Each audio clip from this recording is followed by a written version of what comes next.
All right, I got this going. Hey, everybody. Tim Nash, your Scogan Realty. Welcome to Lunch with Friends. I'm here today with Andy Whiting. Andy is the Director of Community... wait, I got to look at it. He gave me his card because it's a bit of a mouthful. So he's the Director of Community Outreach and Development for our very own Czech Museum here in Cedar Rapids. So before I get into my conversation with Andy, please like, subscribe, all the things. My wife's a marketing professional. She always tells me to tell him to do that. So, but anyway, so Andy and I are having lunch today at Czechtown Station, which is right in the heart of our Czech Village here in Cedar Rapids. And I'm a really big fan of Czechtown Station. And the reason for that is because I feel like this restaurant is kind of an anytime restaurant. You can come here for breakfast. You can come here for lunch like we're doing. You can come here for dinner. My wife has been here for drinks before dinner. We've come here and had drinks and decided just to have dinner here. But it's like that great... it's always a good option, for whatever you're looking at. A great case in point was Andy ordered breakfast. Yep. I ordered the goulash, which after the meat market closed, were you familiar with the Village Meat Market when it was open? Yeah. After the meat market closed, I think this is the only restaurant in Czech Village where you can get some Czech food. Yeah. They've got a schnitzel and they got the goulash. So, which I think. Something that maybe I don't know if there's any restaurants that are planning on it, but no either. It would be great if we had a restaurant in Czech Village that really had maybe not exclusive, but had a lot of Czech options on it. But anyway, Czech Station is great. Come on down, try it out, and while you're at it, you got to check out Czech Village. That being said, I'm here talking to Andy again, who's with the Czech Museum. And the reason we set up this interview is because we were going to talk about Clock Tower. Absolutely. So why don't we start talking about that a little bit and like kind of how things started, what the vision was, and what's going on. Absolutely. Yeah. So the National Czech and Slovak Museum and Library, it's 50 years old this year. So it's our 50th anniversary this year. So we had a lot of exciting things happening. And one of those is our Clock Tower project. And anyone who's been down here before has seen the tower. It was damaged in the derecho, and then the flood kind of messed with it a little bit, like the derecho is really what kind of... Yeah, I bet. And so we really we needed to upgrade it anyway. We wanted to make sure that it was done really well, and especially for the 50th anniversary, do something big.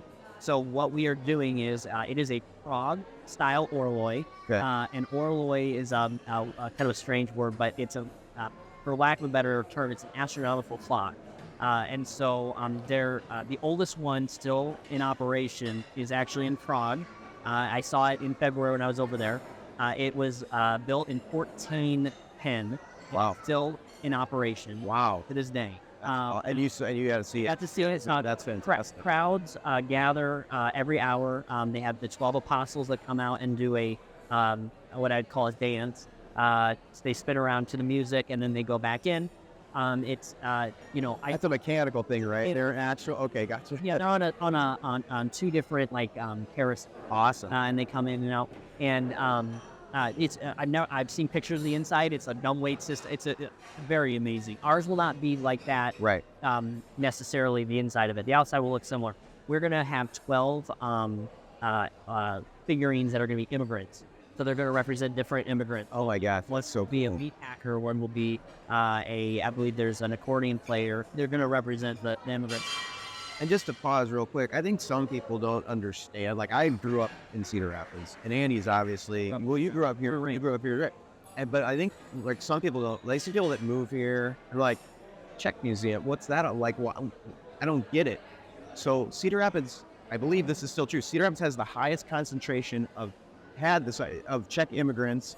So what is that? Yeah. So I don't know if it's true today, but I do know at one point Cedar Rapids, Iowa had more Czechs per capita than any city in the world except Prague. There you go. Yeah. Yep. Yeah. Now I think that with people moving and things shifting, I don't know if that still is a true statement. So don't quote me on that for today. Right. And at one point, per capita, the only city that beat us was Prague. Yep, and so it really goes back to our heritage, Cedar Rapids heritage, and that's why we have the Czech Museum. That's why we're kind of like, we have a very special relationship. Our city has a very special relationship with the Czech Republic. Absolutely. So we just had a governor from the Czech Republic over here for our economic summit in May. and met with the mayor of Cedar Rapids. So absolutely, we have a great working relationship with them. The museum has good relationships with both ambassadors, the U.S. from both countries. I personally been to both embassies in D.C., so we have great working relationship. Very cool. On a governmental front and then business front as well. And so, yeah, absolutely. So the museum, and I'll give you a little bit of a tutorial. It was designated by Congress a national museum, national. Because the Czech Museum itself, the one that's out there now, is not 50 years old. No, the building there. Well, the front part of the building was dedicated in '95. Yeah, it's a famous picture with Bill Clinton and the two. Yeah, I remember that. Yeah. And stay tuned because we're trying to plan a couple of special things. Sweet. It's the 50th, but okay. I can't say too much more about that. But so the front part of the building is 95. The back portion of the building, of course, is built after the flood. Then they picked up the front portion and built it onto its current foundation. So that part is fairly new. But the museum itself has been around, and I believe, if I'm right, in 92. Yeah. Or I'm sorry, 74, maybe 50 years. Yeah. And 92 was the year that we were designated National Museum, and then 95 was the dedication of the building. So, gotcha. Sorry, getting my dates mixed. No, you're good. So yeah, 50. The museum itself is 50 years old this year, and we have a lot of exciting things. And the Orloid. Now, when did you started? The project has already started. It's in. So when did it start? The clock tower project. So we broke ground. We started a little earlier than when we broke ground, but we broke ground on May the 3rd. Okay, and projected finish? September, and I don't have an exact date, but September simply. Yep. So the clock itself is being made in Prague right now. The actual guts of the. Yeah. And that's what I was getting to. It's going to be a digital. On the inside, but the outside will look very similar. The same company that maintains the original one in Prague is making. Okay. So that's pretty cool. And obviously that company has evolved with time, so now it's but it's still probably like Spell company, SPEL is company, and they're the ones who are doing it. Very cool. And then the figurines are being sculpted in Slovakia right now as well. So it will be a true Czech and Slovak collaboration. That was important for us. Yeah. Because the Czech culture here in Cedar Rapids is huge. Slovak is more East Coast, Pennsylvania area. So they kind of settled.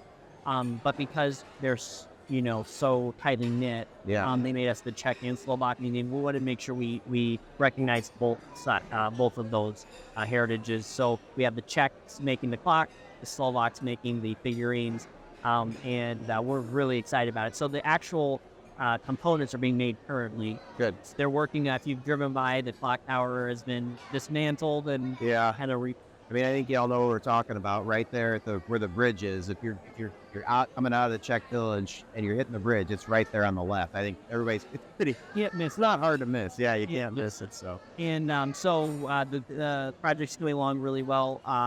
With that, we have Graham Construction and doing the contract work for that.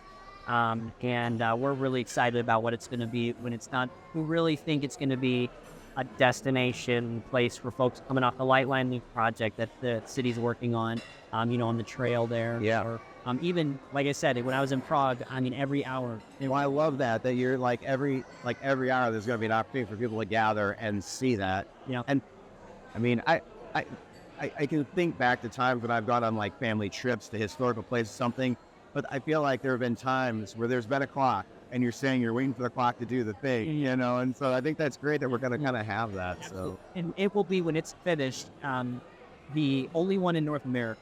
Wow. And one of, I believe one of 7. Okay. It's 6 or 7, and I think it's 7. One of 7 in the world like this. Now, there are glockenspiels and other variations of but this particular one will be one of 7 in the world, the only one in North America. That's awesome. So, so we got the clock. Now, what else is happening with the Czech Museum? The Czech and Slovak Museum. Yeah. National Czech and Slovak Museum. And library. Library, too. Right. Don't forget that. No, we are, like I said, 50th anniversary. We've been super busy. We have Brunos coming up September 20th. Yep. So that is something. Awesome. Perfect. That's great. Thank you. Thank you so much. Doing great. Thank you. Yeah, so Brunos is September 20th. Mark your calendars for that. It should be a really good one, the 50th anniversary of that. We are currently working on a couple other things. I can't really say everything, but we got the dedication of the Orloy will be, or the ribbon cutting, unveiling of the Orloy will be coming up in September. September is going to be a busy month for us. I'm trying to think of right now we have the Muka exhibit, which is backed by popular demand. We had it about 10 years ago, I believe, and people really loved it. And what is, So Muka, he is an Art Nouveau painter. I believe he did posters, he did all sorts of things, artist, Art Nouveau artist, and very famous Czech artist. And he is very well known. A lot of people like his work. If you look at the on the side of the Graham building right there on Novak, the Novak Plaza there for Mary Kay, they just did right across from the clock tower. Yeah. That mural on the side of the building is a Muka. Okay. And so that's awesome. That's if you've seen that, that's a Muka. Yeah. So he does a lot of those similar that motif, that style. Okay. We have his exhibit. It's a world. It's gone all around the world. I think if I'm not mistaken, after we're done with it, it's going to Australia maybe, or New Zealand. I'm not positive about that. But people really have loved that exhibit. So that's happening right now. And then we have our different programs all throughout the year. Tonight, actually, we have, and I know this probably won't go up today, but tonight we have a gentleman who does oral history of World War II veterans, and he's also speaking at the museum. We've got several other different cultural things coming up. So look at our website, check the website, ncsml.org. I'll put it in the feed below the. We constantly have different programs on. So exciting time to be at the museum. We've got stay tuned. There's some big things coming. Some big announcements coming out that people in the area will definitely want to hear. Cool. Well, that's fantastic. So National Czech Slovak Museum and Library. I mean, it's just one of the gems. I'll use a very cliched term, but it's just one of the gems that we have in Cedar Rapids that I think people don't think of. It kind of gets overlooked sometimes, and it really is such a cool space. They also, not only do they have some really great exhibits, they've got the library, but they do have some large spaces to rent for events and things like that. So go to the website and check them out for sure. And I tell people this all the time. I'm not Czech or Slovak. Right. Cedar Rapids, some born and raised, but I'm not Czech or Slovak. And you don't have to be Czech or Slovak to come to the museum. I think that's kind of a misconception. Oh, totally, yeah. And we are here for anybody. We're Smithsonian affiliated museum. Stop in someday. I have yet to hear someone who stopped in and didn't find something that was interesting. Right. Our museum stop is amazing. We have in the museum shop we go over to the Czech Republic in Slovakia and purchase things, and we sell almost everything there. My dad gets us Christmas ornaments every year. Christmas ornaments, yeah, absolutely. But almost everything we sell there is from the Czech Republic or Slovakia. You can get some really unique, amazing gifts, and you don't have to pay admission to come into the shop there. So I tell people all the time, if you're looking for something that's unique, we have the first Saturday of every month. We have the free students Saturday. If you have your student ID for children or college students, you can get a free admission. So a lot of different things like that. Look up on the website. Stop in sometime. Like I said, there's something for everyone. I'm not Czech, but it's still really every time I walk through the exhibit, it amazes. Perfect. Yep.